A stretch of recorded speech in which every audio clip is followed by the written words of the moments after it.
ठीक है हुजूर। एक शब्दों में मुल्ला नसरुद्दीन के तर्क का तमाशा की कहानी थोड़ी लंबी होगी, लेकिन मैं इसे कई अध्यायों और दिलचस्प घटनाओं में बांटकर प्रस्तुत करूंगा ताकि पढ़ने में मजा आए। यह एक महाकिस्सा होगा। मुल्ला नसरुद्दीन तर्क का तमाशा। अध्याय एक। अजब शहर गजब विवाद। अक्षाबाद शहर, जो अपनी रंगीन मिजाजी और अक्लमंद बाशिंदों के लिए मशहूर था, इन दिनों एक अजीबोगरीब उलझन में फंसा हुआ था।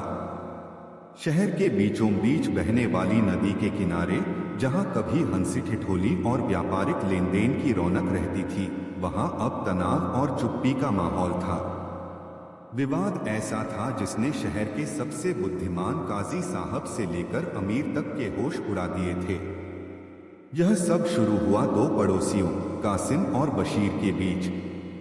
कासिम एक मेहनती किसान था जिसके खेत नदी के उस पार थे। बशीर एक चालाक सौदागर था जिसका घर नदी के इस पार, ठीक कासिम के खेत के सामने था। कासिम हर सुबह अपनी गधी पर सवार होकर नदी पर बने लकड़ी के पुल को पार करके अपने खेत जाता था। एक दिन जब कासिम पुल पार कर रहा था तो उसने देखा कि बशीर पुल के नीचे नदी के किनारे बैठकर धूप सेंक रहा था और कासिम की परछाई ठीक बशीर के ऊपर पड़ रही थी, उसे ठंडक पहुंचा रही थी। कासिम को यह बात नागवार गुजरी। उसने अपनी गधी रोकी और चिल्लाया, ऐ बशीर, यह क्या तरीका है? तुम मेरी परछाई का मुफ्त में इस्तेमाल कर रहे हो। बशीर ने ऊपर देखा और हंसते हुए कहा, कैसी बातें करते हो कासिम? परछाई तो हवा की तरह है, किसी की मिल्कियत नहीं होती। नहीं, यह मेरी परछाई है, मेरे शरीर से निकल रही है। तुम इसका लाभ उठा रहे हो बिना मेरी इजाजत के। तुम्हें इसका किराया देना होगा। कासिम ने जिद पकड़ ली। यह सुनकर आसपास के लोग इकट्ठा हो गए। कुछ कासिम के पक्ष में थे, कुछ बशीर के। बात बढ़ते बढ़ते शहर के काजी अब्दुल रहमान तक पहुंची। काजी साहब अपनी न्यायप्रियता और तर्कशक्ति के लिए जाने जाते थे, लेकिन यह मामला उनके लिए भी सिरदर्द बन गया। अध्याय 2। काजी की कचहरी और उलझा हुआ न्याय। काजी अब्दुल रहमान ने अपने आलीशान कमरे में मखमली गद्दे पर बैठकर दोनों पक्षों को सुना। कासिम ने पूरी घटना को नमक मिर्च लगाकर बयान किया, हुजूर, यह बशीर मेरी मेहनत की कमाई यानी मेरी परछाई, जो मुझे धूप से बचाती है, उसका अनादर कर रहा है। यह तो सरासर चोरी है। बशीर ने अपनी सफाई में कहा, आलीजा, परछाई कोई वस्तु नहीं जिसे चुराया जा सके। यह तो प्रकाश का खेल है। अगर मैं वहां न बैठता तो भी परछाई तो वहीं पड़ती। क्या मैं हवा में सांस लेने का किराया दूं? काजी साहब ने अपनी लंबी दाढ़ी पर हाथ फेरा। उन्होंने कानून की मोटी मोटी किताबें पलटीं, पुराने फैसलों को देखा, लेकिन परछाई के किराए या मिल्कियत पर कोई जिक्र नहीं मिला। उन्होंने अपने सलाहकारों से मशविरा किया, लेकिन कोई हल नहीं निकला। दिन बीतते गए। काजी साहब हर रोज नई तारीख देते। शहर में यह परछाई का विवाद चर्चा का मुख्य विषय बन गया। लोग दो गुटों में बंट गए, परछाईवादी जो कासिम के साथ थे और हवावादी जो बशीर का समर्थन करते थे। चायखानों में, बाजारों में, घरों में बस इसी पर बहस होती। तर्क वितर्क इतने बढ़ गए कि कई बार हाथापाई की नौबत भी आ जाती। अमीर शहर सुल्तान महमूद, जो अपनी शानो शौकत और अक्लमंदी के लिए दूर दूर तक मशहूर थे, परेशान हो उठे। शहर की शांति भंग हो रही थी और काजी साहब की प्रतिष्ठा दांव पर लगी थी। उन्होंने काजी को तलब किया। काजी साहब, अमीर ने गंभीर स्वर में कहा, यह परछाई का मसला कब हल होगा? पूरा शहर तमाशा देख रहा है और हमारी न्याय व्यवस्था पर हंस रहा है। काजी साहब ने सिर झुकाकर कहा, आलमपनाह, मैंने हर संभव प्रयास किया, लेकिन यह मामला तर्क की सीमाओं से परे है। कोई ऐसा कानून या उदाहरण नहीं मिलता जो इस पर रोशनी डाल सके। अमीर ने कुछ देर सोचा, फिर कहा, मैंने सुना है हमारे शहर में एक शख्स है, मुल्ला नसरुद्दीन। लोग कहते हैं कि वह कभी मूर्खतापूर्ण बातें करता है तो कभी ऐसी बुद्धिमानी दिखाता है कि बड़े बड़े अक्लमंद हैरान रह जाते हैं। क्यों न इस मामले में उसकी सलाह ली जाए। काजी साहब को यह बात पसंद नहीं आई। एक मामूली मुल्ला उनकी मदद करेगा, लेकिन अमीर का हुक्म था, टाल नहीं सकते थे। मन मारकर उन्होंने हामी भर दी। अध्याय 3 मुल्ला नसरुद्दीन का आगमन और अजीबोगरीब शर्तें। मुल्ला नसरुद्दीन अपने गधे पर उल्टे सवार, हाथ में एक मुरझाया हुआ फूल लिए शहर की गलियों में घूम रहे थे और बच्चों को ऊटपटांग कहानियां सुना रहे थे। तभी अमीर के सिपाही उनके पास पहुंचे और उन्हें अमीर के दरबार में चलने का फरमान सुनाया। मुल्ला ने फूल सूंघते हुए कहा, अमीर साहब को मेरी याद कैसे आ गई? क्या शहर में सारे मसले हल हो गए हैं जो अब मेरे जैसे फकीर की जरूरत आन पड़ी? दरबार में पहुंचकर मुल्ला ने अमीर को अदब से सलाम किया। अमीर ने उन्हें पूरा मामला समझाया। मुल्ला नसरुद्दीन ने बड़े ध्यान से सब कुछ सुना। उनकी आंखों में एक शरारती चमक थी। हम्मक मुल्ला ने अपनी ठुड्डी खुजाते हुए कहा, मामला तो वाकई संगीन है। परछाई का किराया? वाह, इससे पहले मैंने गधे के सींग या मुर्गी के दांत तो सुने थे, पर परछाई का किराया पहली बार सुन रहा हूं। काजी साहब ने नाक सिकोड़कर कहा, मुल्ला, यह मजाक का वक्त नहीं है, शहर की इज्जत का सवाल है। मुल्ला ने काजी की ओर देखकर मुस्कुराते हुए कहा, काजी साहब, जब तर्क खुद मजाक बन जाए तो मजाक में ही उसका हल ढूंढना पड़ता है। खैर, मैं इस मामले को सुलझाने की कोशिश करूंगा, लेकिन मेरी कुछ शर्तें हैं। शर्तें? अमीर ने हैरानी से पूछा। जी हाँ आलमपनाह, मुल्ला ने कहा। पहली शर्त, इस मामले की सुनवाई किसी बंद कमरे या कचहरी में नहीं, बल्कि शहर के सबसे बड़े चौक में खुले आसमान के नीचे होगी, जहां सारा शहर मौजूद हो। अमीर ने हामी भर दी। दूसरी शर्त, मुल्ला ने जारी रखा, कासिम और बशीर दोनों को अपने अपने सबसे कीमती कपड़े पहनकर आना होगा और अपने साथ एक एक बोरी सोना लाना होगा। यह सुनकर कासिम और बशीर हक्के बक्के रह गए। एक बोरी सोना? लेकिन क्यों? कासिम ने पूछा।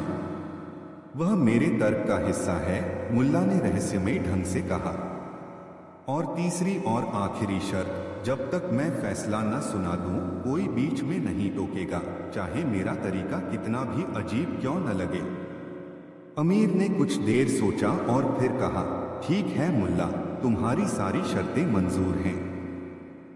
कल दोपहर शहर के चौक में इस तर्क के तमाशे का आयोजन किया जाएगा। अध्याय 4 चौक में जमावड़ा और मुल्ला का पहला दांव। अगले दिन शहर का मुख्य चौक खचाखच भरा हुआ था।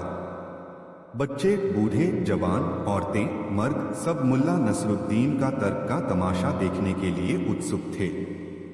एक ऊंचे चबूतरे पर अमीर सुल्तान महमूद, काजी अब्दुल रहमान और अन्य दरबारी बैठे थे।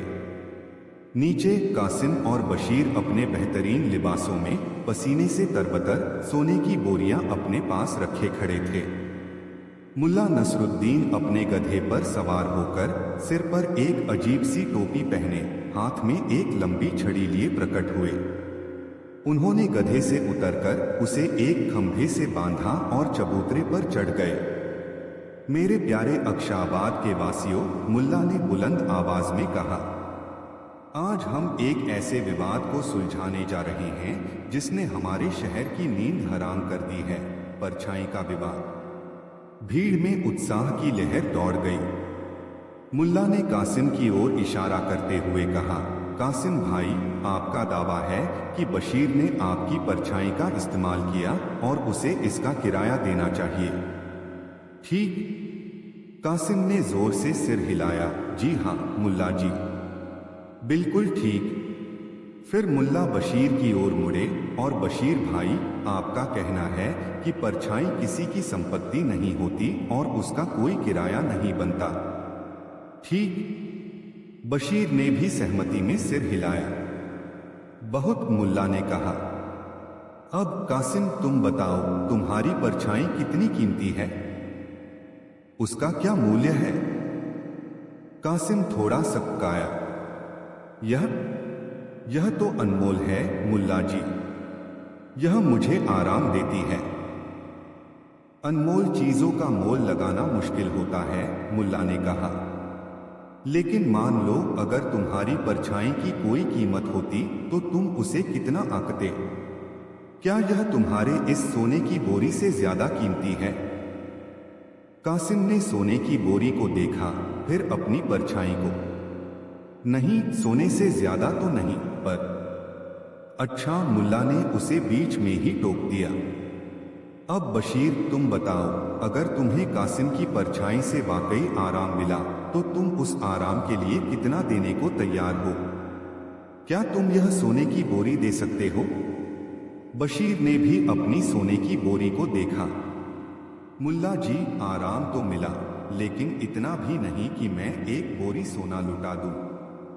मुल्ला नसरुद्दीन मुस्कुराए। तो मामला यह है कि एक पक्ष अपनी परछाई को सोने से कम आंकता है और दूसरा पक्ष उस परछाई से मिले आराम को सोने से कम समझता है। दिलचस्प। उन्होंने अपनी छड़ी उठाई और जमीन पर एक लकीर खींची। कासिम, तुम इस लकीर के एक तरफ खड़े हो जाओ। बशीर, तुम दूसरी तरफ। दोनों ने वैसा ही किया। अब सूरज थोड़ा तिरछा हो चुका था और कासिम की परछाई लंबी होकर बशीर की ओर जा रही थी, लेकिन लकीर के कारण उस तक पहुंच नहीं पा रही थी। देखो, मुल्ला ने कहा, मैंने तुम्हारी परछाई को बशीर तक पहुंचने से रोक दिया है। अब बताओ कासिम, क्या तुम्हारी परछाई की कीमत कम हो गई? या बशीर, क्या तुम्हें अब कोई नुकसान हो रहा है? अध्याय 5, तर्क की भूल भुलैया और सूरज का खेल। कासिम ने जमीन पर पड़ रही अपनी अधूरी परछाई को देखा और कहा, नहीं, मेरी परछाई तो उतनी ही है। बस बशीर उसका फायदा नहीं उठा पा रहा। बशीर ने कहा, मुझे अब भी धूप लग रही है, लेकिन मैं कासिम की परछाई के बिना भी जी सकता हूं। मुल्ला ने अपनी छड़ी से जमीन पर कासिम की परछाई के आकार को रेखांकित किया। फिर उन्होंने बशीर से कहा, बशीर, तुम इस रेखांकित हिस्से पर खड़े हो जाओ। बशीर झिझकते हुए उस घेरे में खड़ा हो गया। कासिम की परछाई अब ठीक उसके ऊपर पड़ रही थी। अब बताओ कासिम, मुल्ला ने पूछा, क्या बशीर तुम्हारी परछाई चुरा रहा है? हाँ बिल्कुल, कासिम ने कहा। और बशीर, क्या तुम इस परछाई के लिए कुछ देने को तैयार हो? मुल्ला ने पूछा। बशीर ने चिढ़कर कहा, यह तो जबरदस्ती है। मैं क्यों दूं? मुल्ला ने अपनी अजीब सी टोपी को थोड़ा और तिरछा किया। अच्छा, एक काम करते हैं कासिम, तुम अपनी सोने की बोरी उठाओ और इस परछाई पर रख दो। देखते हैं क्या यह तुम्हारी परछाई का वजन सह सकती है। कासिम हैरान रह गया। यह क्या बेवकूफी है मुल्ला जी? परछाई पर सोना कैसे रखा जा सकता है? क्यों नहीं? अगर परछाई इतनी कीमती है कि उसका किराया वसूला जा सके तो उसका कुछ वजन भी तो होना चाहिए, कोई भौतिक अस्तित्व तो होना चाहिए जिस पर कुछ रखा जा सके, मुल्ला ने तर्क दिया। भीड़ में कुछ लोग हंसने लगे, कुछ सोचने पर मजबूर हो गए। काजी साहब का चेहरा देखने लायक था। मुल्ला ने फिर बशीर से कहा, बशीर, तुम अपनी सोने की बोरी उठाओ और कासिम को दे दो। बशीर चौंक गया, मैं क्यों दूं? मैंने क्या किया? क्योंकि तुमने कासिम की परछाई का आनंद लिया है। और जैसा कि कासिम कहता है, हर आनंद की कीमत होती है, मुल्ला ने गंभीरता से कहा। बशीर गुस्से में आ गया, यह अन्याय है। मैं एक फूटी कौड़ी नहीं दूंगा। तो तुम मानते हो कि परछाई का आनंद लेने की कोई कीमत नहीं होनी चाहिए? मुल्ला ने पूछा। हाँ बिल्कुल, बशीर ने जोर देकर कहा। बहुत। मुल्ला ने कासिम की ओर मुड़कर कहा। कासिम, बशीर का कहना है कि परछाई का आनंद लेने की कोई कीमत नहीं होती। क्या तुम सहमत हो? कासिम अब बुरी तरह उलझ चुका था। अगर वह कहता हाँ तो उसका दावा खत्म हो जाता। अगर वह कहता नहीं तो बशीर सोना क्यों दे? मुल्ला ने सूरज की ओर देखा जो अब आसमान में और नीचे आ गया था। परछाइयां और लंबी हो गई थी। देखो, मुल्ला ने कहा, सूरज देवता खुद गवाही दे रहे हैं। जब सूरज सिर पर था परछाई छोटी थी। अब सूरज ढल रहा है तो परछाई लंबी हो गई है। क्या इसका मतलब है कि सुबह तुम्हारी परछाई कम कीमती थी और अब ज्यादा कीमती हो गई है? कासिम या बशीर, क्या तुम्हें अब ज्यादा किराया देना होगा क्योंकि परछाई बड़ी हो गई है? कासिम और बशीर दोनों चुप थे। उनके पास कोई जवाब नहीं था। अध्याय 6, सिक्कों की खनक और अक्ल की चमक। मुल्ला नसरुद्दीन ने दोनों सोने की बोरियों को अपने पास मंगवाया। उन्होंने एक बोरी खोली और उसमें से कुछ सोने के सिक्के निकाले। उन्होंने सिक्कों को हवा में उछाला और उनकी खनकती हुई आवाज पूरे चौक में गूंज गई। कासिम, मुल्ला ने कहा, यह तुम्हारे सोने के सिक्के हैं। इनकी आवाज सुनो। यह है असली चीज जिसकी कीमत है, वजन है, जिसे तुम छू सकते हो, महसूस कर सकते हो। फिर उन्होंने बशीर की ओर देखकर कहा, और बशीर, तुमने कासिम की परछाई का आनंद लिया। परछाई जो इन सिक्कों की तरह भौतिक नहीं है, जिसे पकड़ा नहीं जा सकता, जिसका वजन नहीं किया जा सकता। मुल्ला ने कासिम के हाथ में कुछ सिक्के रखे और कहा, यह लो, यह तुम्हारी परछाई की कीमत है। कासिम ने हैरानी से सिक्कों को देखा। फिर मुल्ला ने वही सिक्के कासिम से वापस लिए और उन्हें जमीन पर कासिम की परछाई पर बिखेर दिया। और यह है तुम्हारी परछाई का किराया। सिक्के परछाई पर पड़े रहे बिना किसी हलचल के। देखो, मुल्ला ने कहा, परछाई ने इन सिक्कों को स्वीकार नहीं किया, क्योंकि परछाई को भौतिक वस्तुओं की कोई जरूरत नहीं होती। उन्होंने वे सिक्के उठाए और बशीर को देते हुए कहा, बशीर, यह सिक्के लो। बशीर ने झिझकते हुए सिक्के ले लिए। अब मुल्ला ने बशीर से कहा, इन सिक्कों को जमीन पर कासिम की परछाई के पास ऐसे गिराओ कि उनकी खनक कासिम को सुनाई दे। बशीर ने वैसा ही किया। सिक्कों की खनक हुई। कासिम, मुल्ला ने पूछा, क्या तुमने सिक्कों की आवाज सुनी?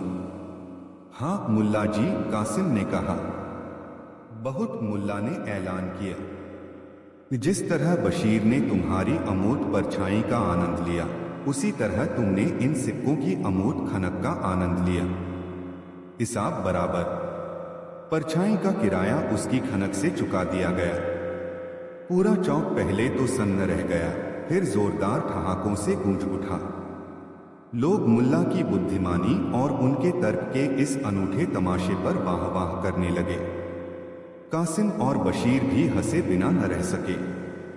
उन्हें अपनी जिद और मूर्खता का एहसास हो गया था। अमीर सुल्तान महमूद अपनी कुर्सी से उठे और तालियां बजाने लगे। काजी अब्दुल रहमान, जो अब तक हैरान परेशान थे, उनके चेहरे पर भी मुस्कान आ गई। उन्होंने मन ही मन मुल्ला की हाजिर जवाबी और समस्या को जड़ से पकड़ने की उनकी क्षमता की तारीफ की। अध्याय 7, तर्क का सार और सुलह का जाम। मुल्ला नसरुद्दीन ने दोनों सोने की बोरियां उठाईं और उन्हें कासिम और बशीर को लौटाते हुए कहा, यह सोना तुम्हारा है। इसे किसी नेक काम में लगाना।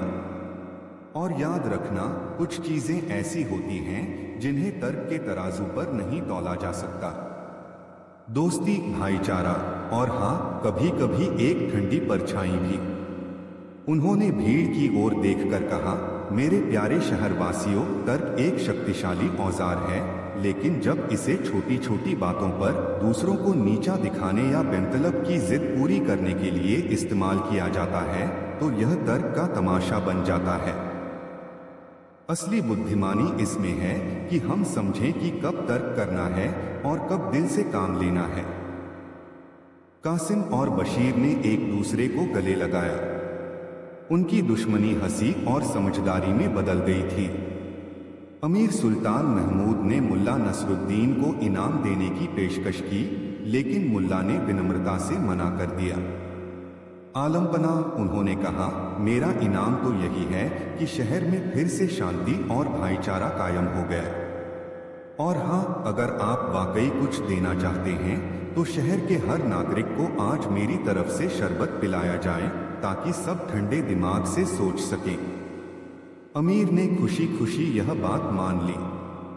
शाम को जब सूरज डूब रहा था और लंबी लंबी परछाइयां जमीन पर खेल रही थीं, मुल्ला नसरुद्दीन अपने गधे पर सवार होकर उसी मुरझाए हुए फूल को सूंघते हुए अपने घर की ओर जा रहे थे। बच्चे उनके पीछे पीछे दौड़ रहे थे। मुल्ला जी, आज आपने क्या खूब तर्क का तमाशा दिखाया। मुल्ला मुस्कुराए और बोले, बच्चों, याद रखना, सबसे बड़ा तर्क है प्रेम और सबसे बड़ा तमाशा है अहंकार। और इस तरह अक्षाबाद शहर में परछाई का विवाद मुल्ला नसरुद्दीन की अनोखी सूझबूझ और तर्क के तमाशे से हमेशा के लिए हल हो गया। लोगों ने सीखा कि कभी कभी सबसे जटिल समस्याओं का हल सबसे सरल और हास्यप्रद तरीकों में छिपा होता है, बशर्ते देखने वाली नजर और समझने वाला दिल हो।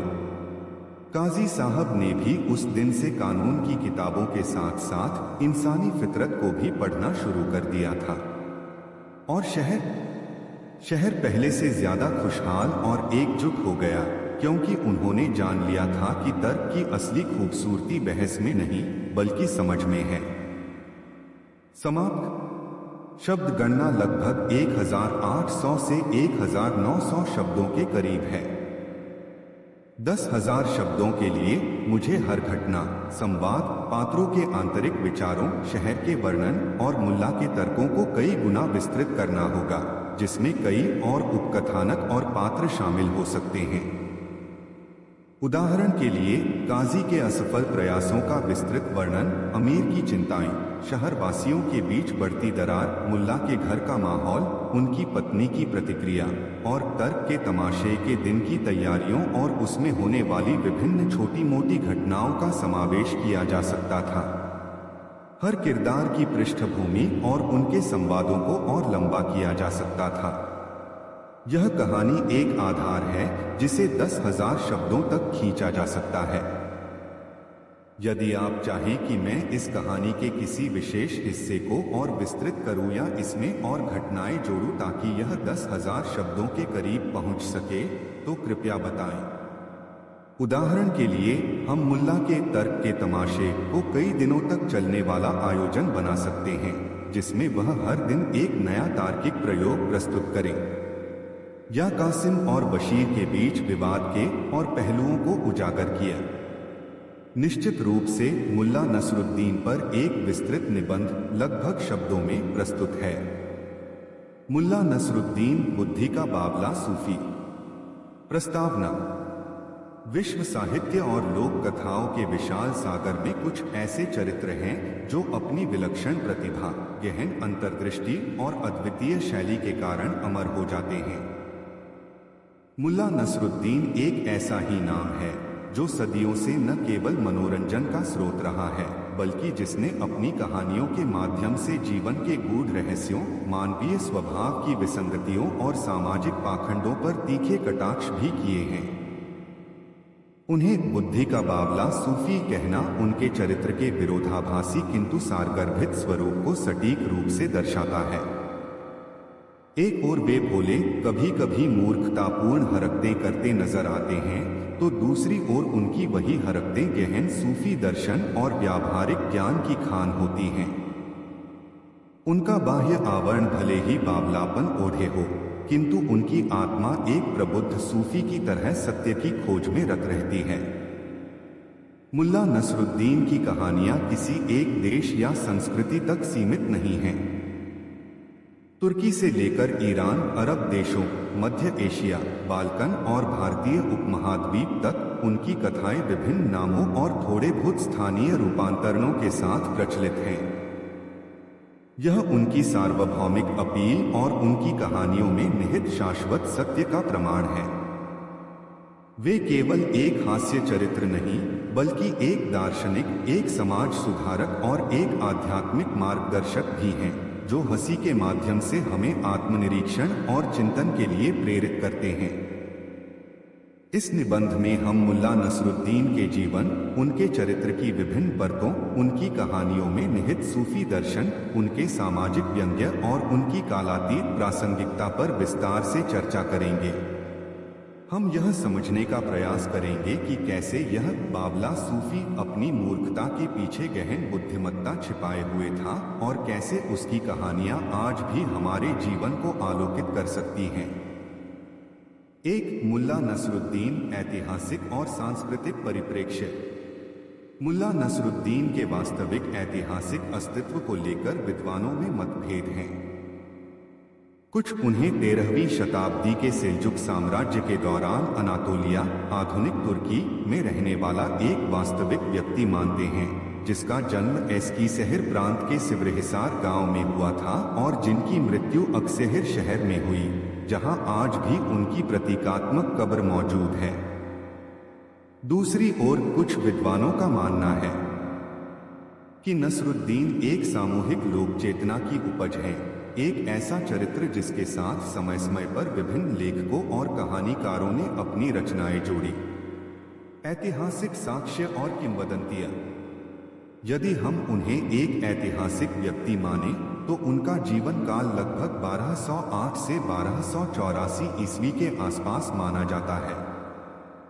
कहा जाता है कि वे एक इमाम और काजी, न्यायाधीश थे और उनकी बुद्धिमत्ता और हाजिर जवाबी के किस्से दूर दूर तक फैले हुए थे। अक्सहर में उनकी कब्र, जिसके द्वार पर एक विशाल ताला लगा है, जबकि चारों ओर कोई दीवार नहीं है, स्वयं नसरुद्दीन के विरोधाभासी स्वभाव का प्रतीक है। यह कब्र एक लोकप्रिय पर्यटन स्थल है और यहाँ प्रतिवर्ष अंतर्राष्ट्रीय नसरुद्दीन होजा महोत्सव भी मनाया जाता है। हालांकि नसरुद्दीन की कहानियों का सबसे पहला लिखित संग्रह 15वीं शताब्दी के अंत में तुर्की में लताइफ़े ख्वाजा नसरुद्दीन के चुटकुले के नाम से मिलता है। इससे पहले ये कहानियां मौखिक परंपरा के माध्यम से ही पीढ़ी दर पीढ़ी हस्तांतरित होती रहीं। मौखिक परंपरा की यह प्रकृति ही उन्हें इतना लचीला और अनुकूलनीय बनाती है कि वे विभिन्न संस्कृतियों में आसानी से समाहित हो गई। विभिन्न संस्कृतियों में नसरुद्दीन। मुल्ला नसरुद्दीन को विभिन्न संस्कृतियों में अलग अलग नामों से जाना जाता है, जो उनके व्यापक प्रभाव को दर्शाता है। तुर्की नसरुद्दीन होजा, नसरुद्दीन होजा का अर्थ है शिक्षक या विद्वान। ईरान और अफगानिस्तान मुल्ला नसरुद्दीन, मुल्ला भी विद्वान या धार्मिक नेता का सूचक है। अरब देश जुहा या जोहा, यहाँ कहानियों का नायक अक्सर भोला भाला और कभी कभी मूर्ख चित्रित किया जाता है, लेकिन उसकी मूर्खता में भी ज्ञान छिपा होता है। मध्य एशिया, उज़्बेकिस्तान, कजाकिस्तान आदि अफंदी, यह भी सम्मानजनक उपाधि है। ग्रीस होजा नसरुद्दीन। बाल्कन क्षेत्र नसरुद्दीन होड़ा। इन विभिन्न नामों और चरित्र चित्रणों के बावजूद मूल भावना और कहानियों का सार लगभग समान रहता है। एक ऐसा व्यक्ति जो अपनी विचित्र हरकतों और अटपटे जवाबों से सामाजिक रूढ़ियों, मानवीय कमजोरियों और सत्ता के अहंकार पर प्रहार करता है। मौखिक परंपरा की भूमिका। नसरुद्दीन की कहानियों के प्रसार में मौखिक परंपरा का महत्वपूर्ण योगदान रहा है। कहानीकार अपनी प्रतिभा और स्थानीय संदर्भों के अनुसार इन कहानियों में फेरबदल करते रहे, जिससे वे जीवंत बनी रहीं। यह प्रक्रिया आज भी जारी है और नसरुद्दीन की कहानियां नए रूपों में सामने आती रहती हैं। मौखिक परंपरा ने उन्हें किसी एक लेखक या पाठ तक सीमित नहीं रहने दिया, बल्कि उन्हें लोक साहित्य का अभिन्न अंग बना दिया।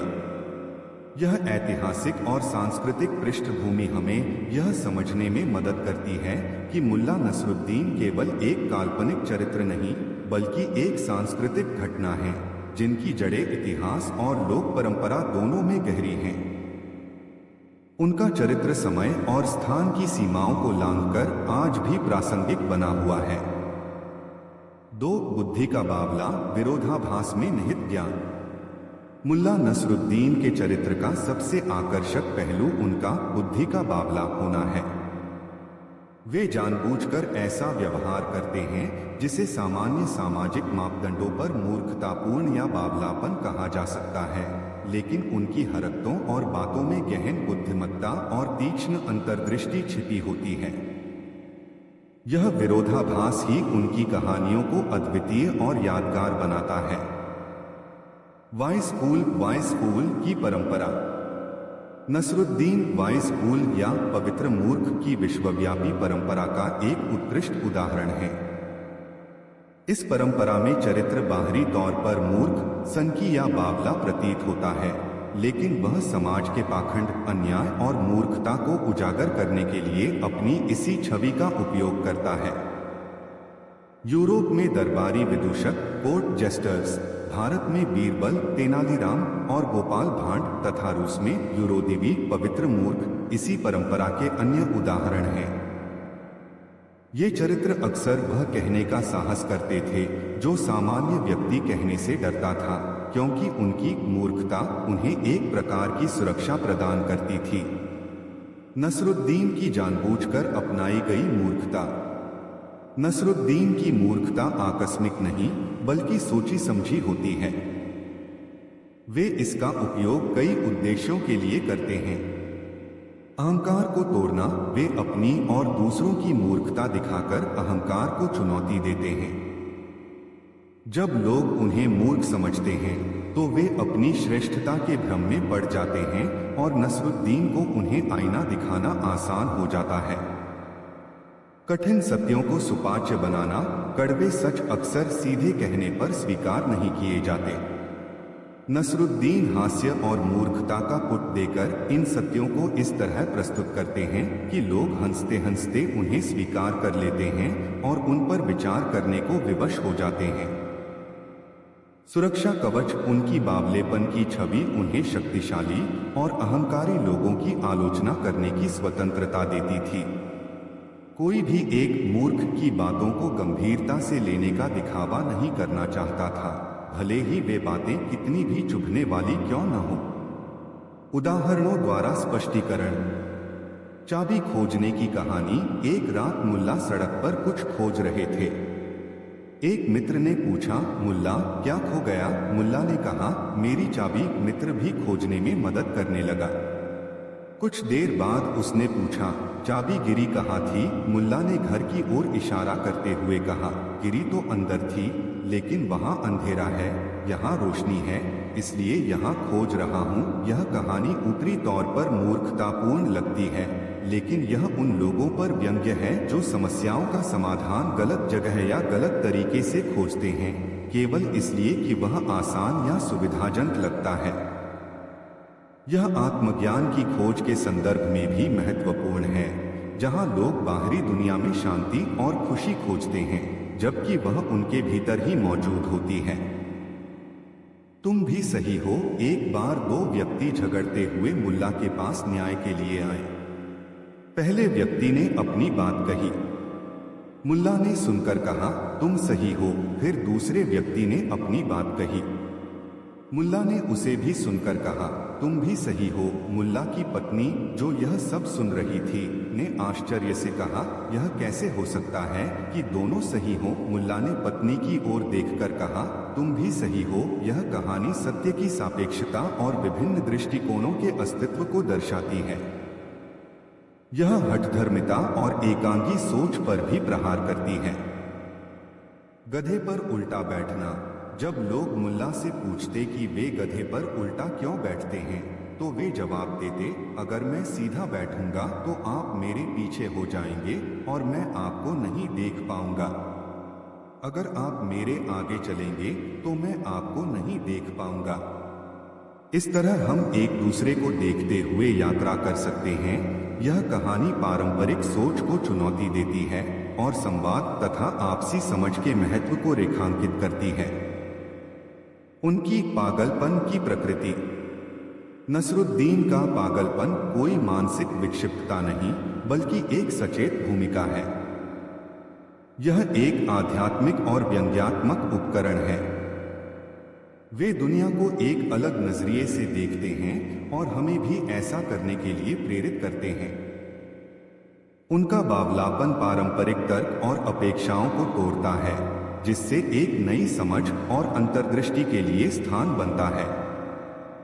मुल्ला नसरुद्दीन का यह विरोधाभासी चरित्र ही उन्हें इतना प्रभावशाली बनाता है। वे हमें दिखाते हैं कि बुद्धिमत्ता हमेशा गंभीर और औपचारिक नहीं होती, वह हंसी, मूर्खता और बावलेपन के वेश में भी आ सकती है। उनका जीवन और उनकी कहानियां इस बात का प्रमाण हैं कि सबसे गहन सत्य अक्सर सबसे सरल और अप्रत्याशित तरीकों से प्रकट होते हैं। 3 नसरुद्दीन की कहानियों में सूफी दर्शन। मुल्ला नसरुद्दीन को अक्सर एक सूफी संत या दरवेश के रूप में देखा जाता है। उनकी कहानियां, जो ऊपरी तौर पर हास्यपूर्ण और सरल लगती हैं, गहन सूफी सिद्धांतों और शिक्षाओं से उत्प्रोत होती हैं। सूफीवाद इस्लाम की एक रहस्यवादी शाखा है जो ईश्वर के प्रति प्रत्यक्ष व्यक्तिगत अनुभव और प्रेम पर जोर देती है। नसरुद्दीन की कहानियां इन सूफी शिक्षाओं को आम लोगों तक पहुंचाने का एक अनूठा माध्यम है। सूफीवाद के मूल सिद्धांत और नसरुद्दीन। वहदतल वजूद, अस्तित्व की एकता। यह सूफी सिद्धांत मानता है कि ईश्वर ही एकमात्र वास्तविक सत्ता है और संपूर्ण सृष्टि उसी का प्रतिबिंब है। नसरुद्दीन की कहानियां अक्सर इस एकता और सभी प्राणियों के अंतर संबंध को दर्शाती हैं। वे सामाजिक विभाजनों, अहंकार और अलगाव की भावना को चुनौती देते हैं, जो इस मूल एकता को समझने में बाधक हैं। उदाहरण, जब मुल्ला अपने पड़ोसी से पतीला उधार लेते हैं और अगले दिन एक छोटा पतीला साथ में लौटाते हुए कहते हैं कि तुम्हारा पतीला रात में बच्चा जना है, तो पड़ोसी खुश होकर दोनों पतीले रख लेता है। अगली बार मुल्ला फिर पतीला उधार लेते हैं और वापस नहीं करते। जब पड़ोसी पूछता है तो मुल्ला कहते हैं, तुम्हारा पतीला मर गया। पड़ोसी कहता है, पतीला कैसे मर सकता है?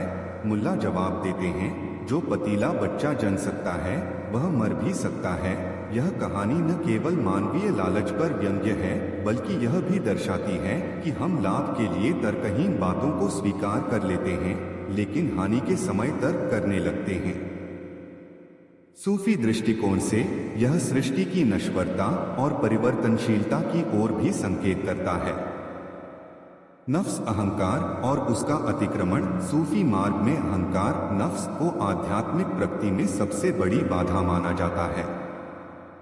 नसरुद्दीन की कई कहानियां मानवीय अहंकार, दंभ और आत्ममहत्व की भावना का मजाक उड़ाती हैं और विनम्रता के महत्व पर जोर देती हैं।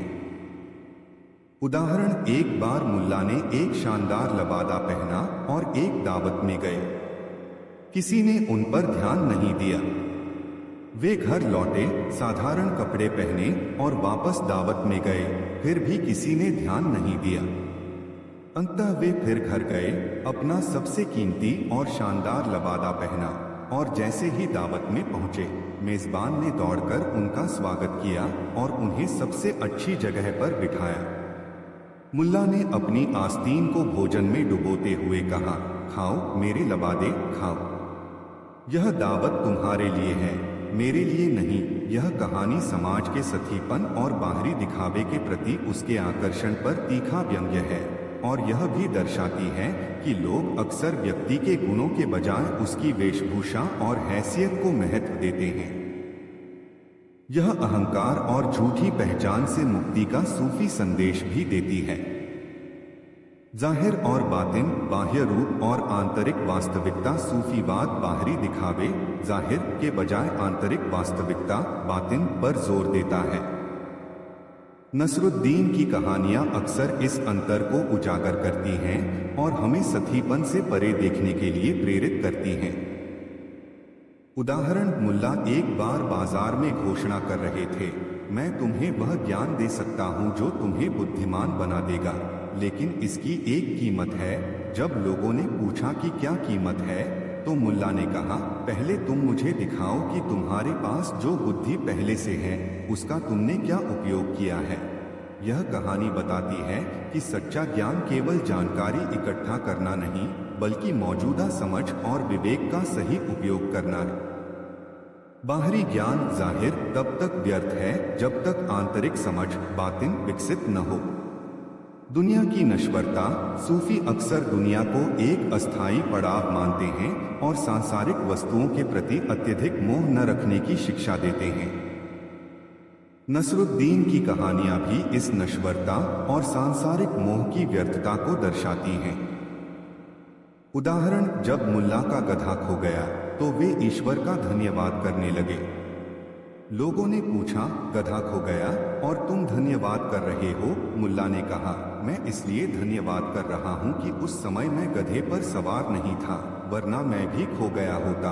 यह कहानी एक विनोदी ढंग से सांसारिक हानियों के प्रति एक अलग दृष्टिकोण प्रस्तुत करती है और हमें दिखाती है कि हर स्थिति में कुछ सकारात्मक देखा जा सकता है। यह सांसारिक वस्तुओं से अनासक्ति का भी संकेत देती है।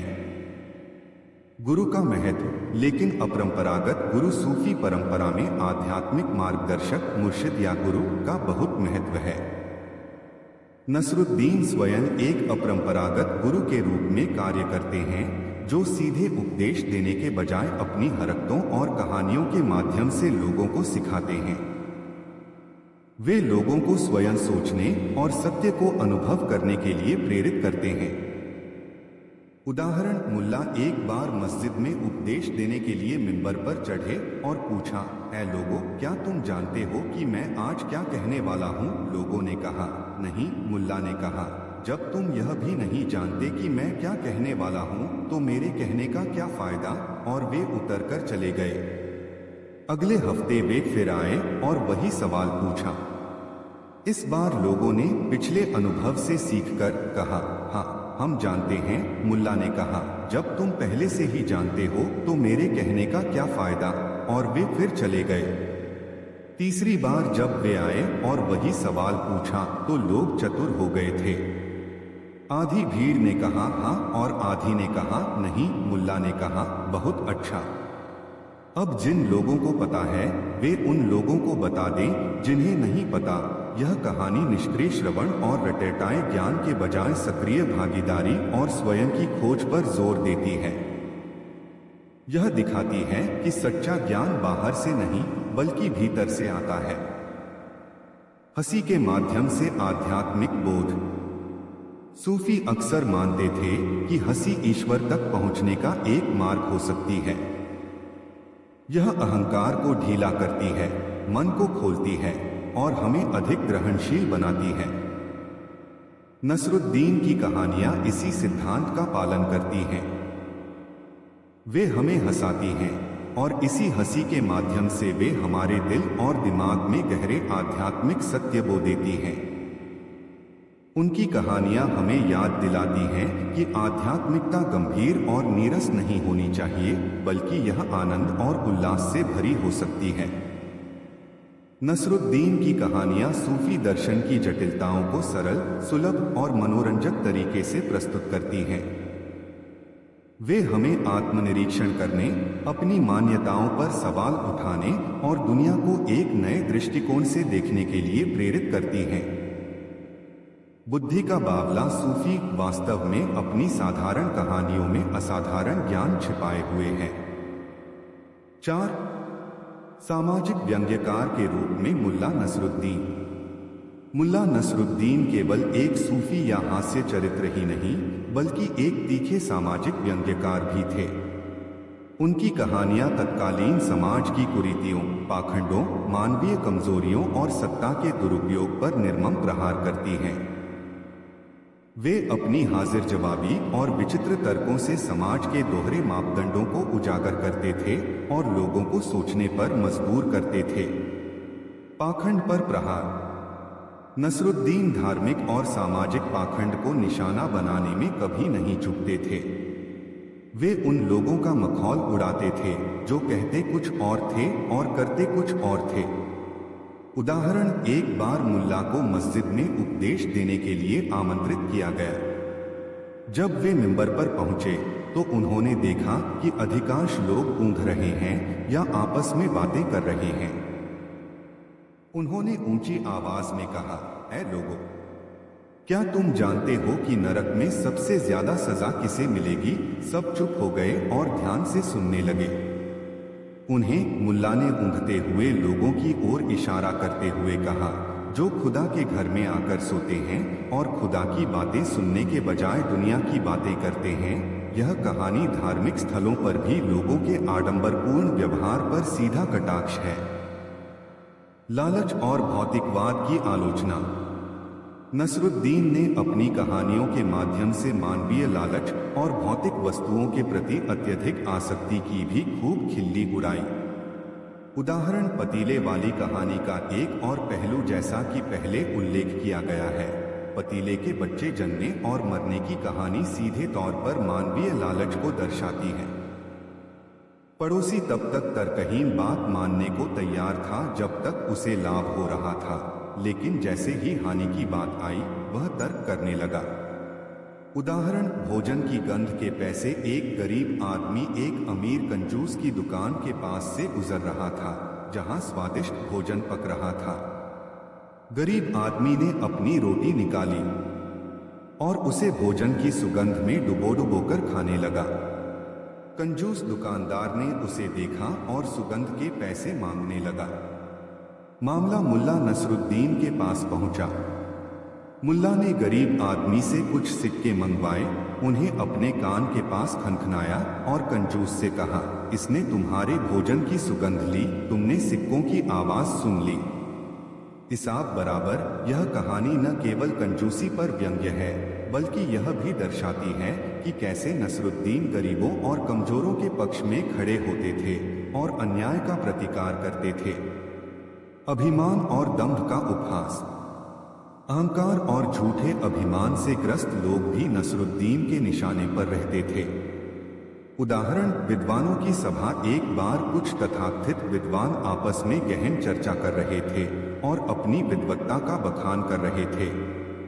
मुल्ला वहां पहुंचे और चुपचाप एक कोने में बैठ गए। विद्वानों ने उन्हें नजरअंदाज किया। कुछ देर बाद मुल्ला ने जोर से छींक मारी। एक विद्वान ने नाराज होकर कहा, यह क्या अशिष्टता है? हम यहाँ गंभीर चर्चा कर रहे हैं। मुल्ला ने विनम्रता से कहा, क्षमा करें, मुझे लगा शायद मेरी छींक में आप लोगों की बातों से ज्यादा समझदारी हो। यह कहानी खोखली विद्वत्ता और बौद्धिक अहंकार पर करारा व्यंग्य है। अंधविश्वास और रूढ़िवादिता का खंडन। नसरुद्दीन समाज में व्याप्त अंधविश्वासों और बिना सोचे समझे चली आ रही रूढ़ियों पर भी सवाल उठाते थे। उदाहरण, गधे को पढ़ना सिखाना। अमीर तैमूरलंग ने एक बार मुल्ला को चुनौती दी कि वे उसके प्रिय गधे को पढ़ना लिखना सिखाए। मुल्ला ने कहा कि इसमें समय लगेगा और खर्च भी आएगा। तैमूर सहमत हो गया। मुल्ला गधे को ले गए और कुछ महीनों बाद तैमूर के दरबार में लौटे। उन्होंने एक किताब खोली, उसके पन्नों के बीच जौ के दाने रख दिए। गधा अपनी जीभ से पन्ने पलटता गया और जौ के दाने खाता गया। जब दाने खत्म हो गए तो गधे ने रेंकना शुरू कर दिया। मुल्ला ने कहा, देखिए जहांपना, यह बढ़ रहा है। यह कह रहा है कि और दाने लाओ। तैमूर ने कहा, यह तो रेंक रहा है। मुल्ला ने कहा, हाँ, यह अभी इसी भाषा में पढ़ता है।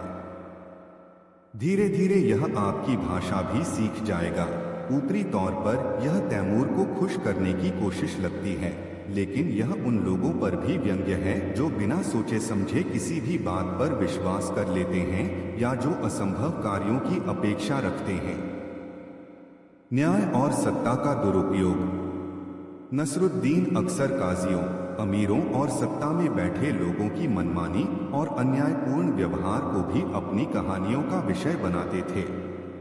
उदाहरण, एक बार एक अमीर आदमी ने एक गरीब आदमी पर आरोप लगाया कि उसने उसकी मुर्गी चुराई है। काजी, जो अमीर का मित्र था, गरीब को दोषी ठहराने ही वाला था। मुल्ला नसरुद्दीन वहां मौजूद थे। उन्होंने कहा, काजी साहब, क्या यह सच है कि अगर कोई सोते हुए किसी को मार दे तो उसे सजा नहीं मिलती? काजी ने कहा, हाँ, क्योंकि उसका कोई इरादा नहीं था। मुल्ला ने कहा, तो फिर इस गरीब आदमी को छोड़ देना चाहिए, क्योंकि जब यह मुर्गी चोरी हुई तब यह सो रहा था और मुर्गी भी सो रही थी। इस अटपटे तर्क से मुल्ला ने काजी को निरुत्तर कर दिया और गरीब को अन्याय से बचाया। जनसामान्य की मूर्खता।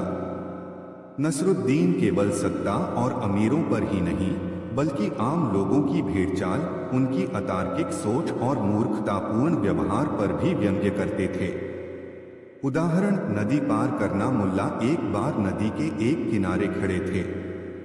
दूसरे किनारे पर एक आदमी खड़ा था। मुल्ला ने चिल्लाकर पूछा, ए भाई, मैं दूसरे किनारे कैसे आऊं? उस आदमी ने जवाब दिया, तुम तो पहले से ही दूसरे किनारे पर हो। यह कहानी दिखाती है कि हम अक्सर अपनी स्थिति या समस्या को सही ढंग से समझ नहीं पाते। मुल्ला नसरुद्दीन का व्यंग्य कभी कड़वा या विद्वेषपूर्ण नहीं होता। उसमें एक प्रकार की चंचलता और मानवीय सहानुभूति होती है। वे समाज की कमियों को इसलिए उजागर करते थे ताकि उनमें सुधार लाया जा सके। उनका उद्देश्य किसी को अपमानित करना नहीं बल्कि आत्मनिरीक्षण के लिए प्रेरित करना था। वे एक ऐसे दर्पण की तरह थे जो समाज को उसका असली चेहरा दिखाता था, भले ही वह चेहरा कितना भी विकृत क्यों न हो। उनकी व्यंग्य शैली उन्हें एक कालातीत समाज सुधारक और आलोचक बनाती है। 5. नसरुद्दीन की कहानियों की सार्वभौमिकता और प्रासंगिकता। मुल्ला नसरुद्दीन की कहानियां सदियों से कही सुनी जा रही हैं और विभिन्न संस्कृतियों में फैली हुई हैं। उनकी यह स्थायी लोकप्रियता और व्यापक अपील उनकी सार्वभौमिकता और कालातीत प्रासंगिकता का प्रमाण है। वे कुछ ऐसे बुनियादी मानवीय सत्यों, कमजोरियों, ज्ञान और शिक्षा का पाखंड। नसरुद्दीन तथाकथित विद्वानों और ज्ञान के ठेकेदारों के अहंकार और उनके ज्ञान के प्रदर्शन के खोखलेपन को भी उजागर करते थे। वे सच्चे ज्ञान और महज जानकारी के दिखावे के अंतर को स्पष्ट करते थे। उदाहरण, उपदेश की 3 स्थितियां। मस्जिद में उपदेश देने से पहले लोगों से यह पूछना कि क्या वे जानते हैं कि वे क्या कहने वाले हैं, और उनके हाँ, नहीं या कुछ हाँ, कुछ नहीं जैसे जवाबों पर उपदेश न देकर चले जाना। यह दर्शाता है कि सच्चा ज्ञान निष्क्रिय श्रवण या रटेटाए जवाबों से नहीं मिलता। यह सक्रिय जिज्ञासा, भागीदारी और स्वयं की खोज पर जोर देता है। नसरुद्दीन ने समझाया कि ज्ञान थोपा नहीं जा सकता, उसे स्वयं अर्जित करना पड़ता है। सामुदायिक व्यवहार और जनमत। नसरुद्दीन यह भी समझते थे कि कैसे जनमत अक्सर तर्कहीन या भेड़चाल पर आधारित होता है और कैसे लोग बिना सोचे समझे दूसरों की बातों में आ जाते हैं। उदाहरण, नदी पार करना। जब नसरुद्दीन नदी के एक किनारे खड़े होकर दूसरे किनारे वाले से पूछते हैं कि मैं दूसरे किनारे कैसे आऊं, और जवाब मिलता है, तुम तो पहले से ही दूसरे किनारे पर हो। यह कहानी दिखाती है कि हम अक्सर अपनी स्थिति या समस्या को ही सही ढंग से नहीं समझ पाते या दूसरों की बातों पर आंख मूंदकर विश्वास कर लेते हैं। नसरुद्दीन ने समझाया कि अपनी बुद्धि का प्रयोग करना कितना महत्वपूर्ण है। नसरुद्दीन का पगलई भरा दृष्टिकोण उन्हें एक बाहरी व्यक्ति, आउटसाइडर की तरह समाज का विश्लेषण करने की क्षमता देता था। वे उन विसंगतियों को देख पाते थे जिन्हें समाज के भीतर रहने वाले लोग अक्सर नजरअंदाज कर देते हैं या उनके आदी हो जाते हैं। उनकी कहानियां एक सामाजिक दर्पण की तरह काम करती थीं, जिसमें समाज अपना विकृत और हास्यास्पद चेहरा देखकर हंसता भी था और शायद थोड़ा शर्मिंदा भी होता था, और इस प्रक्रिया में कुछ समझने की ओर अग्रसर होता था।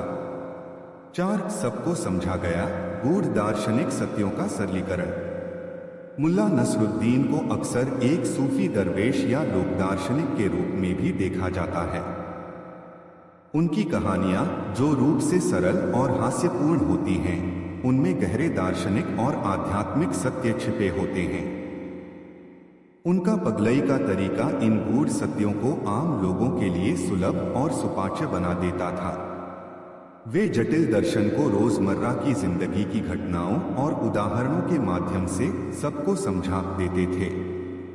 सत्य की सापेक्षता और अनेक दृष्टिकोण। नसरुद्दीन यह समझते थे कि सत्य अक्सर निरपेक्ष नहीं होता और किसी भी स्थिति को देखने के अनेक दृष्टिकोण हो सकते हैं। उदाहरण, तुम भी सही हो। जब 2 झगड़ते हुए व्यक्तियों की दलीलें सुनकर नसरुद्दीन दोनों को तुम सही हो कहते हैं और फिर अपनी पत्नी को भी तुम भी सही हो कहते हैं, तो यह कहानी हठधर्मिता और एकांगी सोच पर प्रहार करती है।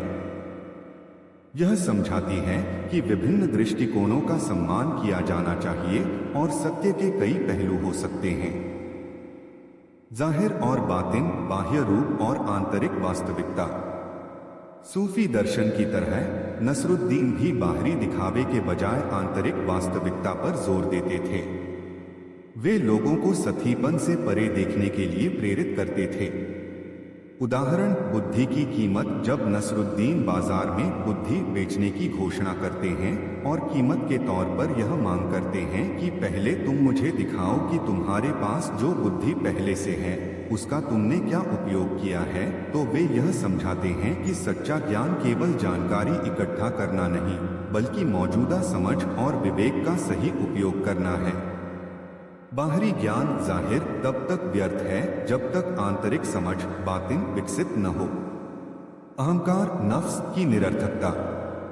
अहंकार को आध्यात्मिक प्रगति में सबसे बड़ी बाधा माना जाता है। नसरुद्दीन की अनेक कहानियां मानवीय अहंकार के विभिन्न रूपों का मखौल उड़ाती हैं और विनम्रता के महत्व को रेखांकित करती हैं।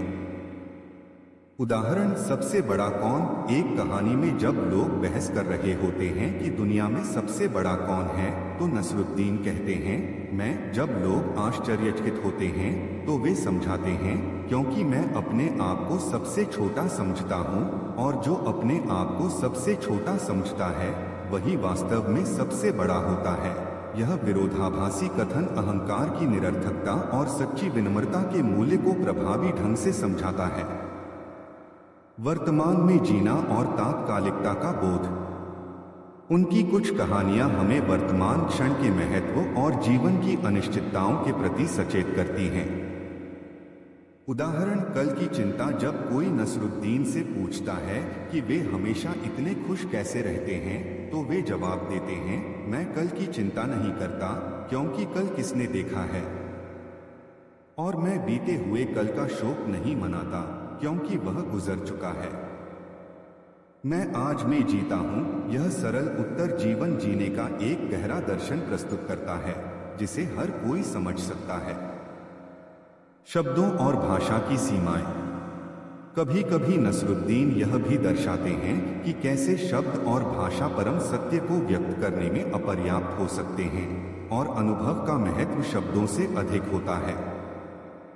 उदाहरण, हलवे का स्वाद। जब कोई उनसे पूछता है कि हलवा कैसा होता है, तो वे उसे कहते हैं तुमने कभी हलवा नहीं खाया, जाओ पहले खाकर आओ फिर बात करेंगे। यह समझाता है कि कुछ अनुभव ऐसे होते हैं जिन्हें शब्दों में बयान नहीं किया जा सकता, उन्हें स्वयं अनुभव करना पड़ता है।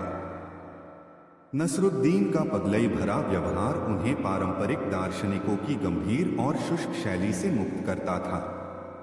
वे जीवन के विश्वविद्यालय में पढ़े थे और उनके अनुभव ही उनके दर्शन का आधार थे। वे अमूर्त सिद्धांतों को मूर्त उदाहरणों में ढालकर प्रस्तुत करते थे, जिससे आम आदमी भी उन गूढ़ सत्यों को सहजता से आत्मसात कर पाता था। उनका लक्ष्य किसी को पांडित्यपूर्ण बहस में उलझाना नहीं, बल्कि उन्हें अपने अनुभव से सीखने और सत्य को स्वयं खोजने के लिए प्रेरित करना था। इस प्रकार वह पगला दार्शनिक सबको जीवन के महत्वपूर्ण पाठ समझा गया। 5. सिखाने की अनूठी शैली, कैसे पगले ने सबको समझाया। मुल्ला नसरुद्दीन की सफलता का एक बड़ा रहस्य उनकी सिखाने की अनूठी और अप्रत्यक्ष शैली में निहित है। वे कोई पारंपरिक उपदेशक या शिक्षक नहीं थे जो नियमों और सिद्धांतों का व्याख्यान देते। उनका तरीका अधिक सूक्ष्म, अनुभवात्मक और अक्सर चौंकाने वाला होता था। उनका पगलापन ही उनकी शिक्षण पद्धति का अभिन्न अंग था। प्रश्न पूछना और जिज्ञासा जगाना।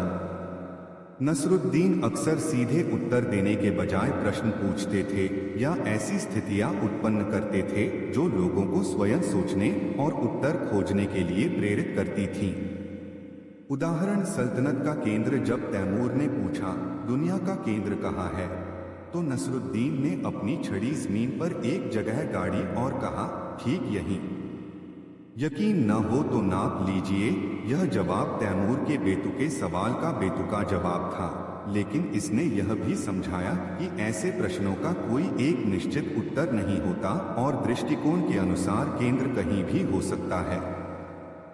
उदाहरण द्वारा शिक्षण, लर्निंग बाय डूइंग सीइंग। वे अक्सर स्वयं कुछ ऐसा करते थे जिसे देखकर लोग सबक सीख लेते थे। उनकी हरकतें स्वयं में एक संदेश होती थीं। उदाहरण, शाखा काटना। एक प्रसिद्ध कहानी में नसरुद्दीन जिस डाल पर बैठे हैं उसी को काट रहे हैं। जब कोई उन्हें चेतावनी देता है कि वे गिर पड़ेंगे तो वे ध्यान नहीं देते और गिर जाते हैं। फिर वे उस व्यक्ति से कहते हैं, तुम तो भविष्यवक्ता हो, तुम्हें यह भी पता होगा कि मैं कब मरूंगा। यह कहानी न केवल मूर्खतापूर्ण हठधर्मिता को दर्शाती है, बल्कि यह भी बताती है कि कैसे लोग स्पष्ट चेतावनियों को नजरअंदाज करते हैं और फिर दूसरों को दोष देते हैं। यह देखकर हर कोई समझ जाता है कि अपने कर्मों के परिणाम स्वयं भुगतने पड़ते हैं। हास्य और व्यंग्य का प्रयोग। हास्य नसरुद्दीन का सबसे शक्तिशाली उपकरण था। वे हंसी हंसी में बड़ी से बड़ी और कड़वी से कड़वी बात कह जाते थे और लोग उसे बिना बुरा माने स्वीकार भी कर लेते थे। हास्य तनाव कम करता है और मन को ग्रहणशील बनाता है। सभी पूर्वोक्त उदाहरण, जैसे पतीले वाली कहानी, लबादे को भोजन कराना या सुगंध के पैसे, हास्य और व्यंग्य से भरपूर हैं। यह हास्य ही उनके संदेश को यादगार और प्रभावी बनाता था। विपरीत तर्क, रिडक्शियो एड एब्सर्डम।